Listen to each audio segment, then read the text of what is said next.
สาวนี่นักจำได้กันยังย่อได้เด้อผู้สาวได้คันเล็กหรือว่ากระสอบเขาเล็กวี่สิมาแล้วคันบุระวันคงยอตัวเองคุยดิน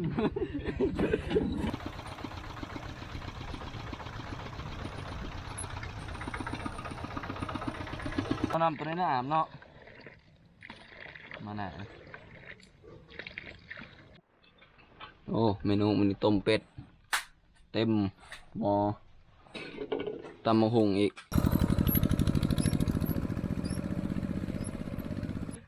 บ่ได้เป็นห่วงบ่ได้อันเจ้าของหน้าพูดเป็นห่วงรถตัวเองว่าจะมันขึ้นขนาปีนก่อนเบิ่งห้าวใส่ห้าวเด้มาไทยนาบามุกกะในมังนัดทุกคนเพิ่นอาหารแล้วก็เห็ดเพาะในเด่น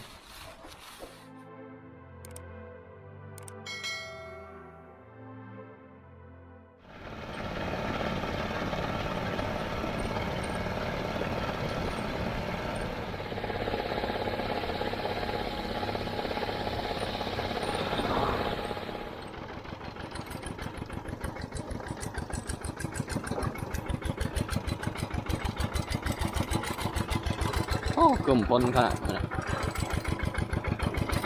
ผมสิห้ำบ่จังสบายดีทุกคนสบายดีช่วงเศร้าๆคือว่าวันนี้คืมพ้นนะทุกคนนะ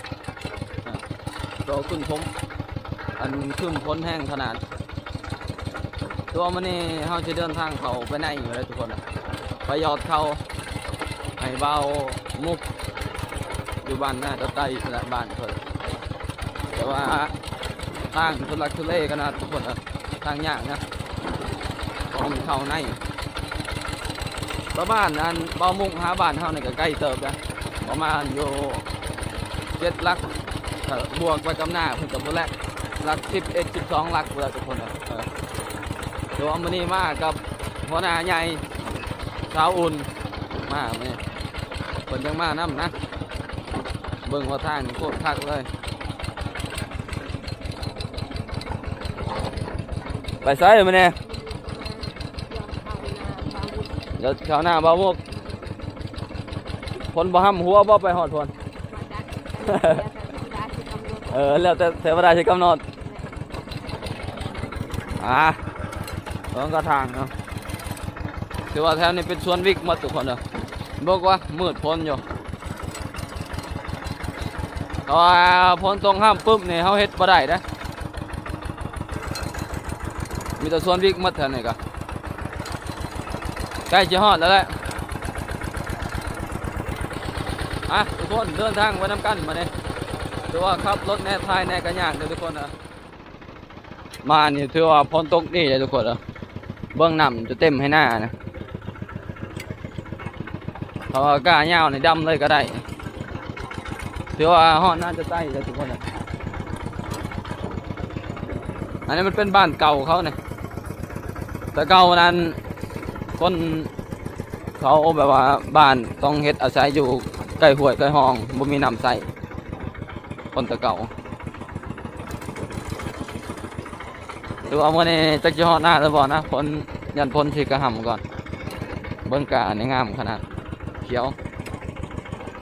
ไม่ได้ใส่ปุ๋ยได้นี่ใส่ฝุ่นไปทุกคนไปวันนี้ตัดภาพไปกันบ่าวมุกเด้อวันอาจจะตายเทียละร้อยก็จะฮอดเทือนบ่าวมุกแล้วคือว่าเฮานี่ก็อัดปากอัดดังนะทุกคนนะคือว่าเข้ามานี่เริ่มจะเป็นวัดเลย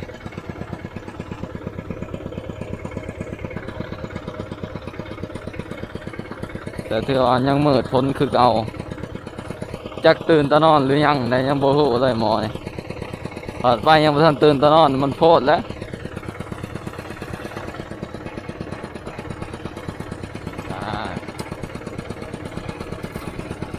มันก็ทางใกล้ทางดีแล้วคุ้มลึกขนาดเลยตอนนาเนี่ยได้เหือนหมอหมกหอดเหือนหมอหมกแล้วทุกคนอยู่เหือนอย่าบ่ตื่นตะนอนแล้วบ่เนาะ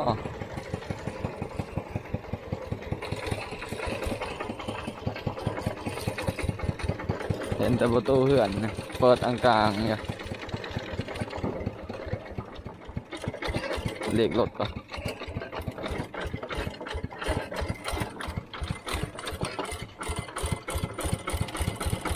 นี่มือมันขาดทะเลงเนาะอยู่เพื่อนยังบ่ยังไปหาก่อนฮะไปเอาเครื่องก่อนตื่นแล้วว่าหมอนะฮะ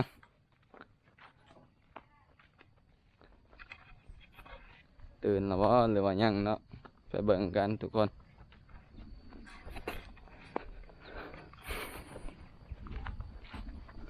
โอ้บรรยากาศดีนี่แหละวันนี้แหละลมเย็นๆเหมาะกับผูกเป้แล้วก็นอน ฟังเพลงไปยังไปเอาเครื่อง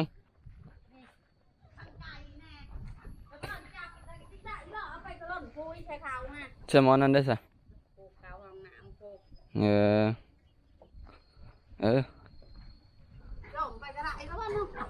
ได้อีกยังไงเนี่ยเอาไปเลี้ยงเออ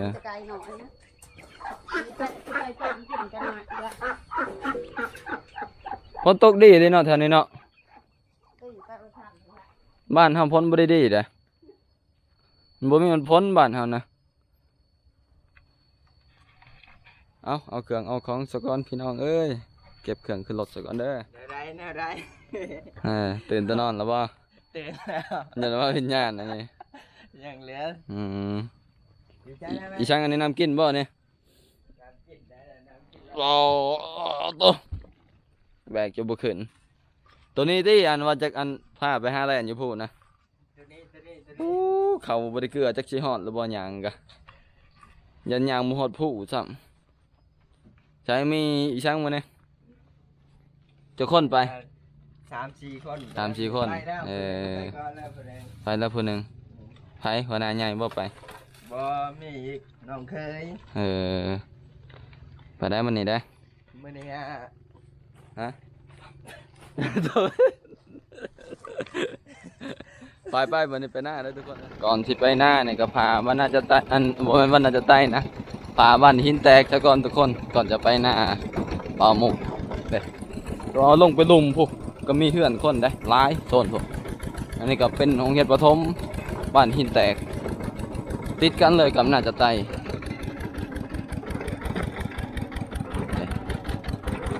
หรือว่าเพื่อนชานบ้านช่องเพิ่นก็เริ่มจะใหญ่ขึ้นบางคนก็ยังมีกำลังเช็ดเทือนใหม่นะยังมีแค่น้อยแน่คือแบบนี้ก็คือว่าเทือนหลังนั่นก็จะใช้ชิมีรถใหญ่รถตู้ปอสายไฟทำอยู่เมืองสวรรค์ ที่ลึกอะไรสายไฟเนี่ยโอ้เห็ดเทือนว่าเห็ดห่านนั่นนะแบะลายบ้านเนี่ยปอสายไฟวิทยานแท้โมโมสายไฟอยู่เมืองสวรรค์เต้เนี่ยที่ลึกลายเลยโอ้ปั่นกุกใหม่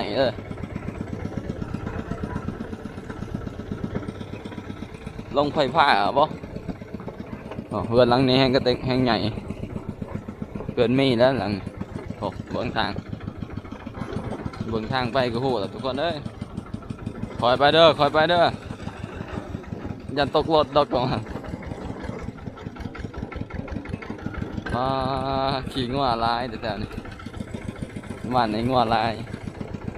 แล้วต้นมองม่วงเนี่ยขู่ลังเฮือนเลย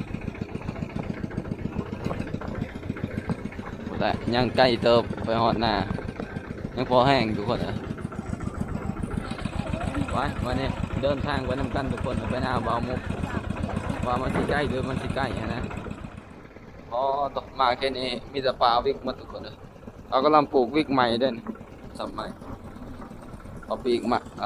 เขาปลูกใหม่เพราะว่าเขาสับออกตัวเก่าแต่เงามันนะแล้วเขาก็ใช้ตัวใหม่ทางไปหน้าบ่าวมุกแต่ว่ามันเขตนี้ดีขนาดนั้นแต่ว่ายังคึมผ้าคึมพลอยู่ทุกคนฟังเบิ้งแล้ววันนี้เขาฝนตกในกระเจ้ากันแล้ววันนี้มาซื้อแล้วเขาฝนตกกระนำเลยเนี่ยเอามาหอดให้หอดหน้าแล้วได้ถือว่าหอดหน้าเป็นทีเรียบร้อยทุกคนนะเด้หอดหน้าบ่มุกพอเด้ไหลยอดนะ บ่แม่นไรยอดนะไรคาด ไรคาด เด้เอาพุยมาใส่น้ำเลย เข่าสองศอก เด้อผู้ใดใจดี เดี๋ยวอะไร เดี๋ยวนะทักทายสบายดีเด้อส่องเบาจึกเด้อมื้อนี้เด้อมื้อนี้เบาจึกพิเศษเพิ่นมายอดเข่าซอยนะมื้อนี้ ยอด นะ เขาซอยบ่ แม่นบ่ได้คิดเงินติ ฮะโอ้คิดได้ คิด คนอื่นในสอบเราพัน คิดกับ เจ้านี่คอยสิเอาสอบ1,500 เออพันห้าเนาะ เอา1,500 พิเศษว่าเนี่ยพิเศษ โอ้พิเศษ ใส่ไข่พร้อม เด้น่าก็ถือว่าบ่ได้กว้างบ่ได้กับบ่ได้น้อยบ่ได้ทุกคนปานกลางนะถือว่าไฮนี่ก็ก็ก็บ่ได้ใหญ่บ่ได้ทุกคนนะพอดีแต่ได้ยินว่านี่มาแค่หน้าบ่อมุกนี่คือว่าเฮ็ดออกเลยทุกคนเฮ็ดพอออกบ่ ออกบ่ ได้ออก เฮ็ดละโงกก็ออกบ่ เฮ็ดละโงกยังบ่ทันออกอ้ ยังบ่ทันออก ประมาณฝนตกลิ้นแห้งๆคักๆพุ่นแหละ เอาเดี๋ยวมื้อนี้เฮาสิได้ปลดเคลื่อนรถออกซะก่อนสิเอาหงหยอดเกาะใส่รถไถไปหยอดเข้าซะก่อนทุกคนเด้อถือว่ามาตั้งแต่มาตะบ้านก็6 โมงออก6 โมงมาฮอดหน้านี่9 โมงครึ่งสิเข้า10 โมงเลยใกล้บ่พี่น้องเอาว่าใกล้พอสมควรเด้นั่งรถก็จนก้นด่านหลายเติบแล้วไปมื้อนี้เห็นบ่เฮ็ดนี่พี่น้องเฮ็ดน้ำหมากมันออกเด้เด่นนี่เด็ดดอกตัวนี้ก็เด้โหเดี๋ยวพวกก็มีเด้ถือว่าเฮ็ดนี่พ้นเริ่มตกแล้วมันก็ออกเด้สิเป็นเฮ็ดละโงกเฮ็ดเพาะเฮ็ดน้ำหมากโดยเฮ็ดดินนั่นทุกคนมันจะออกลาย เอ้ยหนักเด้อเนาะหนักเด้อเนาะ นักเด้แต่ย่อผู้สาวนั้นบ่ได้นักเด้อสมัย ผู้สาวนี่หนักซำใดก็ยังย่อได้เด้อผู้สาวเด้อ คันเล็กหรือว่ากระสอบเขาอยากวี่สิมาเด้อคันบุระวางหงยอตัวเองคุยดิน เพราะว่าผู้สาวนี่มันงานขนาด ปะ นะ เอารถน้ำมาเกาะถึงตักใช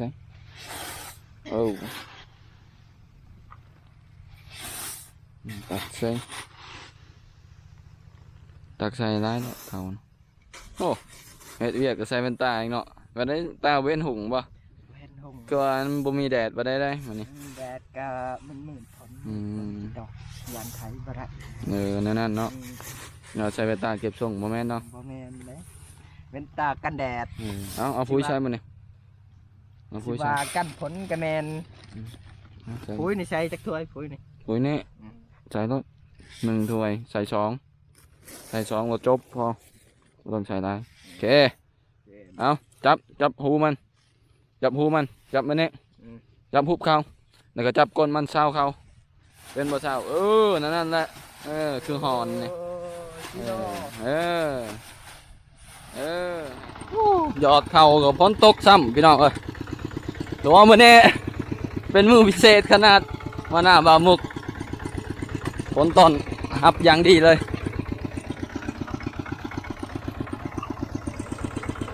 เปียกครึ่งหนึ่งแล้วเนี่ยยังอีกครึ่งหนึ่งของโลฝนเนี่ยมีกี่นี่แห้งขนาดแต่ถือว่าตอนนี้มันกำลังเป็นพลอยฝนทุกคนเลยถือว่าได้2 ไห่ได้ขาดเนี่ยหยอดนะไห่ที่3ตัวนี้บ่ยากหยอดเข่าเป็นตามเทคนิคของเขานะทุกคน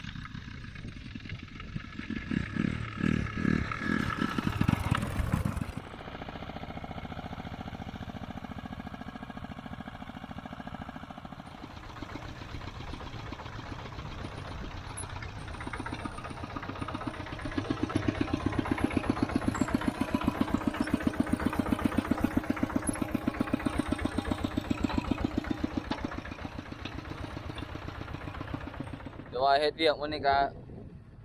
คักเลยบ่เมื่อยทุกคนเลยเด็กให้นี่ก็ยอดแล้วเลยถ้าพูดกับพอเป็นไทยรถไทย2 คันนะทุกคนเลยไทยหน้าเดี๋ยวว่าหน้ายังบ่ทันไทยนี่ก็10 ไปให้ทุกคนนะเดี๋ยวว่าบ่ดนตัวข้าวนี่แหละถือว่าหลายคนเฮ็ดก็แล้วไวทุกคนนะตัวรถไถก็หลายคนก็หลายหรือว่าจวดนะเนี่ยได้ยอดเข่ามันนะ ยอด ได้สอง คือว่าห่างกันเป็นว่าว ยอดเก่าครั้งแรก อันนี้เท่าใด ครั้งแรกในชีวิต เอ ได้ อ ยอดเก่าเลยห่างเป็นว่าอย่างนี้ อันนี้เท่าใด ตัวบนมาตัวด้วย บ่ได้เป็นห่วงบ่ได้อันเจ้าของหน้าพูดเป็นห่วงรถตัวเองว่าจะมันขึ้นคณะปีนก่อน เบิ่งห้าวใส่อยู่โอ้ มือใหม่นะทุกคนเป็นยังไงกะเป็นกันก่อนมือใหม่ยังบ่ทัน เบิ่งบางที่นี่นาทีอันสิเอาอันเข้าสิไปทางนี้ล่ะบ่ไปเด้ เออ ปะเป็นว่าเลย เดี๋ยวชายเรียกว่าเฮ็ดกึ่ง เข้านี่จักออกจะบ่ออกบ่จัก บู๊ เบิ่ง ล จักอย่างเดียว เห็นแต่ว่าเม็ดมันก็ออกนะทุกคนนะแต่ว่ามันถมมาเลยเว้นน่ะนะ หมดแล้วบ่สอบหนึง ยังเด้ ยังบ่ทันหมด ยังมันสงสัยมันเลยนะสิชอบเครื่อง น่าจะสอบเครื่องนั่นแหละเอาเดี๋ยวปักรถอีกจักหน่อยทางพุ่นกะยังไถหน้าอยู่เพราะว่าหน้าก็ยังโตขาดแล้วก็ยังอีก3ให้หน่อยหนึงนะเอาแต่ว่าขึ้นมาพักเที่ยงได้ทุกคนนะเพราะว่าบ่มุกยังไถหน้าอยู่ตอนเฮาสิขึ้นเที่ยงเด้เพราะเฮายอดเขาโตอันขาดพอดีแล้วเลยกินข้าวซะก่อนกินข้าวเที่ยงเด้เที่ยงนะบ่มุกแต่ว่าตัวนี้ก็แม่นเด้หน้าเพิ่นหมดกว้างพอสมควรเด้ต้นนากาที่เฮาไปยอดนะธงหนึ่งตัวนะอันนี้ธงหนึ่งตัวนี้เพิ่นสีดำมันตัวธงนี้ก็กว้างพอๆกันนั่นแหละบางทีก็ตัวนี้สิกว่าตัวอยู่หน้าเลี้ยงเป็ดเลี้ยงไก่เด้ขอไก่เพิ่น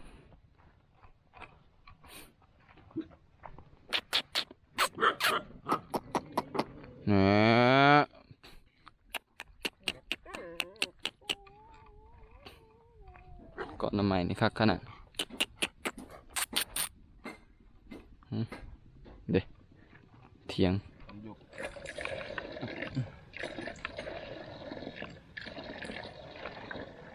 อาบก็เอาน้ำตัวนี้นะอาบเนาะมาไหน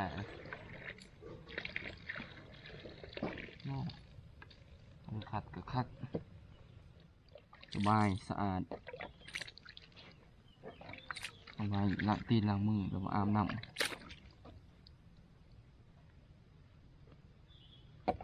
ใส่น้ำใส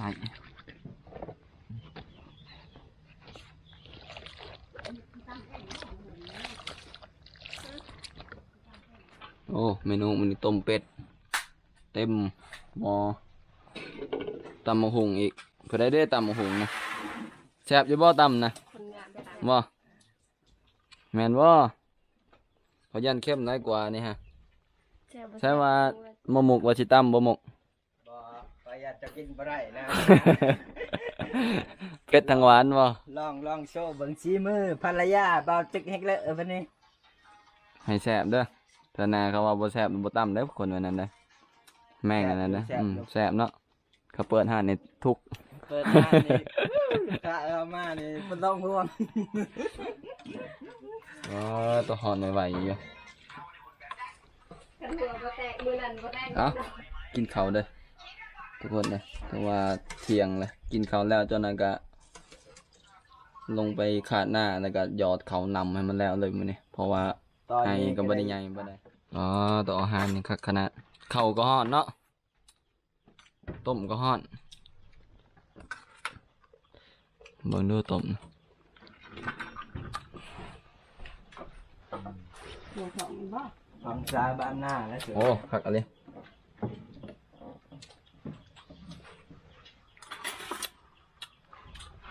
ี่มัน ได้เลย มึงดูตำหุงยังบ่ได้ชิมนึกว่า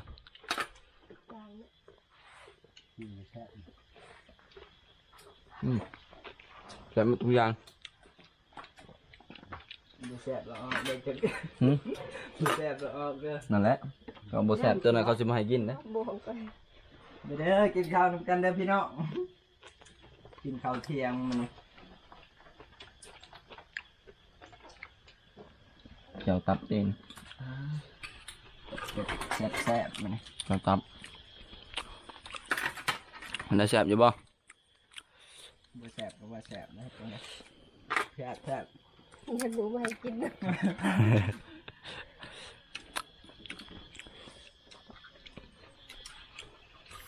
มาขออนุญาตกินข้าวกันเด้อพี่น้องเด้อ ดูบูทิมมันหนานะครับ โอ้ย พอดีสิเจ็บท้องเลยครับ ดอกเก็บ ถึงเนาะไง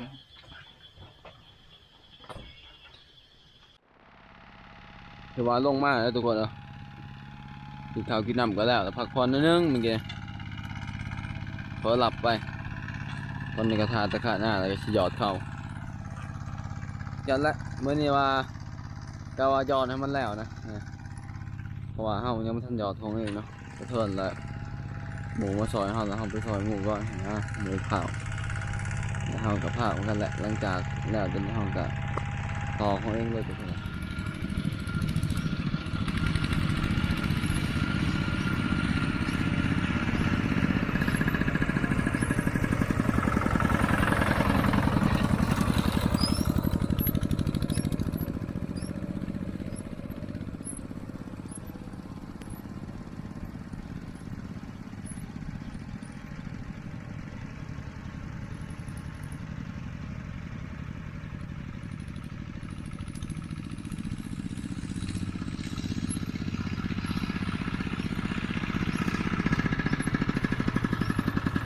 ไอ้ไว้แน่ถ่ายไว้แน่สาตายแท้โอ้ยตายเร็วยังให้เดียวในแข้งสาเมื่อยทาได้นี่ไงนั่งบนรถไทยเนี่ยโอ้ตัวมืดพ้นทุกคนเด้อกึ่มพ้นเนี่ยเนี่ยเด็กคำแล้วยังพ้นจากโต๊ะอยู่พ้นก็ยิ้มลงมาอยู่ถือว่าให้หน้านี่ยังให้เดียวทุกคนนะใกล้ชิดแล้วนะคือว่าไอ้หน้านี่40กว่าไห้ประมาณนี้แหละสิเข้า50ทำบ่มุกเพิ่นคือว่าเมื่อยก็บ่ปานใดเหมือนฮะเพราะมันบดทุกคนน่ะ แต่ว่ามันแดนโอ้ตัวไม่อยากจะเว้าเพราะว่ามันแดนเฮ็ดเวียกบ่เกิดแต่3ไห้ก็อ้าปากจึงปึงแล้วเมื่อยกับมันแต่ว่ามันนี่ขึ้นดีมีแต่เขาหยอดตัวนี้แล้วจะตัวแรกเขาก็เดินทางกลับบ้านกันทุกคนเนี่ยโอ้งัวควายลายขนาดธรรมดาได้บ่หมุกนี่เศรษฐีตีนี่เศรษฐีบ้านดงตีนี่งัวเนี่ยเอานับประมาณที่เขา30 ป้ายที่เขา30 ป้ายไปแหละงัวอ๋อตัวเศรษฐีในชนบทบ่ธรรมดาเนี่ยงัวเพิ่นร้ายเด้อทุกคนนะตัวเพิ่นปะบนไห้บนหน้าในงัวเพิ่นนี่นะเอ้าวันนี้ก็เพิ่นแหละไปบนเทียงแล้วก็สิได้ล่ำลาพาจากพี่น้องเด้มาไทนาบามุกกะในมังนัดทุกคนนะเพิ่นให้แล้วก็เฮ็ดเพาะในเด่นทั้งอย่างนึงสวัสดิ์ซื้อมันก็โอ้เป็นตั้ง100 กว่าบาทเลยทุกคนนะสิเข้า200เพิ่นได้ก็เป็นเงินไทยเด้แนวมันแล้วก็มั่างตีนมั่างยังประกอบเข่าบัดนี้ตีนเล็กปะไว้ติถือเมื่อบ่พอจะพ่อจึงแห้งเนาะจักอีหยังอันนี้สิปะไว้อยู่พี่จักอาทิตย์แล้วบ่นี่ก็ระวังเอ้าก็เบียอะไรกันอันใดเมื่ออยู่บ่เฮ็ดเวียกนี่ชิวๆพอตัวเสร็จทีชนบทตีนี่งัวควายจะเป็น40-50โอ้ว่ามันบ่คือแบบนั้นดิโอ้บ่ธรรมดาแม่นควายก็มีอยู่ลักเชืองไว้ตีควายบ่มีควายเด้บ่มีควายบ่มีควายแล้วมันนี่จะได้กลับได้บ่นี่ขอบคุณขอบใจบ่าวจึกหลายๆเดี๋ยวมื้อหน้าเดี๋ยวก็สิไปส่งแห้งเป็นคืนนี่ได้มื้อหน้าโอ้บ่ส่งบ่ได้เด้ท่วงเด้คนท่วงเลยเด้โอ้ท่วงบ่ได้เด้ถ้ามันขมะเวียกได้ท่วงเลยขมะก็ท่วงก็ถือว่าคำทับพี่น้องพอดีแบบว่าเป้าหมายเฮาว่าไว้ว่า4 โมงแต่มันเลยนิดนึงพอดี5 โมงเลยจังได้ก็สิได้ล่ำลาพาจากพี่น้องนั่นแหละนั่นแหละพบพ่อกันวิดีโอหน้าพุ่นแหละถือว่ามื้อนี้ก็มาส่งแห้งแน่เดี๋ยวบ่มุกก็สิมาส่งแห้งกลับอีกทุกคนพบพ่อวิดีโอหน้าเด้อทุกคนเด้อตอนนี้ฝนสิตกแล้วบ๊ายบาย